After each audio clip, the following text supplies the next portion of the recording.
Hello friend, welcome to SNG online classes, SNG Secondary School Nogama. Myself Dharmik Sutar, class 4th, subject maths, lesson fractions. Friend, हमने previous classes में fraction के types देखे थे कि fraction क्या होता है और इसके कितने टाइप्स होते हैं, जैसे हमने like fractions, unlike fractions, proper fractions, improper fractions, इन सब के बारे में बात की थी। अब इस वीडियो में हम बात करेंगे इन फ्रैक्शन का एडिशन कैसे होता है, सब्ट्रैक्शन कैसे होता है, मल्टीप्लिकेशन कैसे होता है, डिवाइड कैसे होता है। सबसे पहले यहाँ पर आप स्लाइड में देख सकते हैं, फॉर एग्जांपल यहाँ पर 4/9 लिखा है। नेक्स्ट आप देखेंगे 4/9 और 3/9 को ऐड करना है। यहाँ पर देखिएगा कि इन फ्रैक्शन की एक कंडीशन है जो दोनों में सेम है। दोनों ही फ्रैक्शन का डिनोमिनेटर क्या है, सेम है, एक जैसा डिनोमिनेटर है। तो ऐसी कंडीशन में हमें न्यूमरेटर को आपस में ही जोड़ देना है और डिनोमिनेटर जैसा है वैसा दोनों का एक लिख देना है।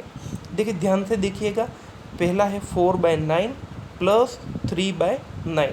यहाँ पर डिनोमिनेटर दोनों सेम है तो यहाँ पर दोनों न्यूमरेटर को हम कर देंगे ऐड। तो 4 और 3 कितने होते हैं, 4 और 3 होते हैं 7। और तो यहाँ पे हमारा आंसर होगा 7 और फ्रैक्शन में हम लिखेंगे 7/9। तो इस तरह से अगर किसी फ्रैक्शन का डिनोमिनेटर सेम हो तो यहाँ पर न्यूमरेटर को आपस में जोड़ के हम आंसर को ला सकते हैं। तो हमारा आंसर आया 7/9। अब हम बात करते हैं नेक्स्ट कि और क्या क्या कंडीशन हो सकती है। देखिए अब यहाँ पर सब आप सोच रहे होंगे, इसी स्लाइड को एक बार फिर से देखते हैं कि अगर आप कहेंगे कि अगर डिनोमिनेटर अलग अलग हो, जैसे यहाँ पर 4/9 प्लस 3/9 की जगह 4/9 प्लस 3/8 होता तो हम इसको कैसे ऐड कर दें। तो इसकी भी कंडीशन है कि अगर डिनोमिनेटर अलग अलग होता है तो हम दोनों ही डिनोमिनेटर का एलसीएम लेते हैं। एलसीएम कैसे लिया जाता है मैंने आपको फर्स्ट वीडियो में बताया था। हमारे मैथ के पहले वीडियो में हम एलसीएम और एचसीएफ पर चर्चा कर चुके हैं। तो देखिए वो टॉपिक यहाँ पर काम आया कि आखिर एलसीएम कैसे लिया जाता है। तो तब अगर ऐसी कंडीशन होती कि यहाँ पर 9 होता और यहाँ पर 8 होता तो हम 9 और 8 का क्या लेते, एलसीएम। एलसीएम कैसे लेते आपको पता है। फिर एलसीएम लेने के बाद जो आंसर आता उसको एलसीएम को हम यहाँ पर नीचे लिखते और फिर आगे इस तरह से सॉल्व करते। अब वो भी कैसे करेंगे हम नेक्स्ट वीडियो में आगे देखेंगे। अभी फ़िलहाल जब डिनोमिनेटर सेम हो उस कंडीशन पे सॉल्यूशन कैसे करना है उस पर चर्चा करते हैं। अब नेक्स्ट यहाँ पर सब्ट्रैक्शन बताया गया है। यहाँ पर आप देखिए 7/9 और 4/9 दोनों में सब्ट्रैक्शन कैसे करते हैं। यहाँ पर डिनोमिनेटर दोनों में फिर से सेम है तो हम न्यूमरेटर को आपस में क्या कर देते, सब्ट्रैक्ट। तो 7 में से 4 को माइनस करेंगे तो क्या आएगा 3 और डिनोमिनेटर कितना लिखेंगे 9। तो हमारा आंसर आएगा 3/9। अब देखते हैं कि सब्ट्रैक्शन में लाइक फ्रैक्शन का सब्ट्रैक्शन कैसे होता है। यहाँ पर 7/9 और 4/9 का सब्ट्रैक्शन हमने करके देख दिया तो आंसर आया 3/9। अब यहाँ पर आप देखिए इस 3/9 को अगर हम चाहें तो और शॉर्ट फॉर्म में भी लिख सकते हैं, क्योंकि 3 और 9 दोनों ही 3 की टेबल में आते हैं तो हम इसको काट कर छोटा कर सकते हैं। तो यहाँ पर हो जाएगा 3 1 जा 3 और 3 3 जा 9। तो हमारा एक फाइनल आंसर आएगा 1/3। अब बात करते हैं इक्विवेलेंट फ्रैक्शन की कि इक्विवेलेंट फ्रैक्शन क्या होता है। फॉर एग्जांपल यहाँ पर 1/2 एक फ्रैक्शन लिया गया है और उसके हमें इक्विवेलेंट फ्रैक्शन निकालने हैं।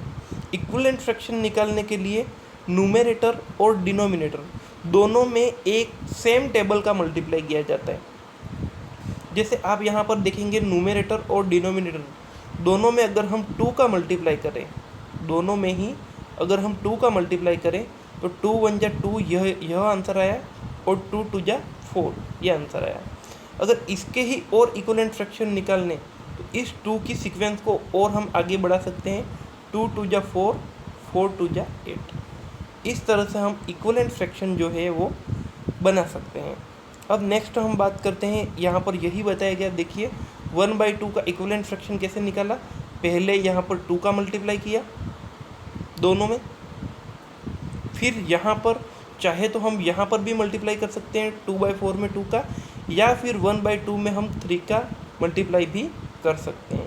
पहले 2 का मल्टीप्लाई किया, यहाँ पर 3 का, फिर यहाँ पर मल्टीप्लाई किया 4 का। तो इस तरह से यहाँ पर इक्विवेलेंट फ्रैक्शन निकाले गए। अब देखते हैं मल्टीप्लिकेशन ऑफ फ्रैक्शन, जब दो फ्रैक्शन का आपस में मल्टीप्लिकेशन कैसे होता है। फॉर एग्जांपल यहाँ पर 2/4 एक फ्रैक्शन है और दूसरा फ्रैक्शन है 2/2, आपस में इनको मल्टीप्लाई करना है। तो इसका बहुत ही सिंपल कंसेप्ट है, हमें न्यूमरेटर को आपस में मल्टीप्लाई कर देना है और डिनोमिनेटर को भी आपस में मल्टीप्लाई कर देना है। तो 2 टू जा आंसर आ जाएगा 4 और 4 टू जा आंसर आ जाएगा 8। तो इस तरह से सिंपली हम फ्रैक्शंस का मल्टीप्लाई कर सकते हैं। आप भी अपने नोटबुक के अंदर कोई ऐसे 2-3 फ्रैक्शन लीजिए, आपस में मल्टीप्लाई कीजिए, ऐड कीजिए, सब्सट्रैक्ट कीजिए और प्रैक्टिस करें, तो आपको फ्रैक्शन और अच्छे से समझ में आएगा। अब देखिए नेक्स्ट, यहाँ पर दूसरा फ्रैक्शन है 3/6। इसमें मल्टीप्लाई करना है हमें 10/10 का। सबसे पहले 3 में 10 का मल्टीप्लाई कर दीजिए, आंसर आ जाएगा 30। फिर 6 में 10 का मल्टीप्लाई कर दीजिए, आंसर आ जाएगा 60। तो इस तरह से फ्रैक्शंस का मल्टीप्लाई किया जा सकता है। इस स्लाइड में देखिए 30/60 आंसर आया है। अब नेक्स्ट स्लाइड में हम देखते हैं डिवीज़न ऑफ फ्रैक्शन, यानी कि फ्रैक्शन का डिवीज़न कैसे होता है। देखिए यहाँ पर एक फ्रैक्शन है 40/50, उसमें हमें डिवाइड करना है 10/10 को। कैसे डिवाइड करेंगे, सिंपल है, जैसे मल्टीप्लाई किया था वैसे ही हमें डिवाइड करना है। 40 में 10 का डिवाइड करेंगे और 50 में भी किसका डिवाइड करेंगे, 10 का। यानी कि न्यूमरेटर का डिवाइड न्यूमरेटर से करना है, डिनोमिनेटर का डिवाइड डिनोमिनेटर से करना है। तो यहाँ पर जब आप 40 का डिवाइड 10 से करेंगे आप अपनी नोटबुक के अंदर, तो आंसर आएगा 4, और सेम 50 का डिवाइड 10 से करेंगे तो आंसर आएगा 5। तो हमारा आंसर होगा 4/5। अब डिवाइड करते हैं 40 और 50 को 5 डिवाइड बाय 5, यानी कि 5/5 से। तो यहाँ पर भी 40 डिवाइड बाय 5 और 50 डिवाइड बाय 5। ये दोनों ही डिवाइड आप करेंगे तो आपको पता चलेगा कि यहाँ पर तो आंसर आएगा 8, न्यूमरेटर हमारा 8 आएगा और डिनोमिनेटर हमारा आएगा 10। तो इस तरह से हम फ्रैक्शन का डिवाइड भी कर सकते हैं। देखिए यहाँ पर आंसर आया 8 डिवाइड बाय 10 या 8/10। इसी तरीके से आपको 32/40 का डिवाइड करना है, यानी कि उसको डिवाइड करना है 8/8 से। ये आप अपनी नोटबुक के अंदर करेंगे, मैं आपको नहीं बताऊंगा, ये आप क्वेश्चन आपके प्रैक्टिस के लिए रहेगा। फिर 32 डिवाइड बाई 8 का आप जब डिवाइड करेंगे 8/8 से, तो आंसर आएगा 4/5।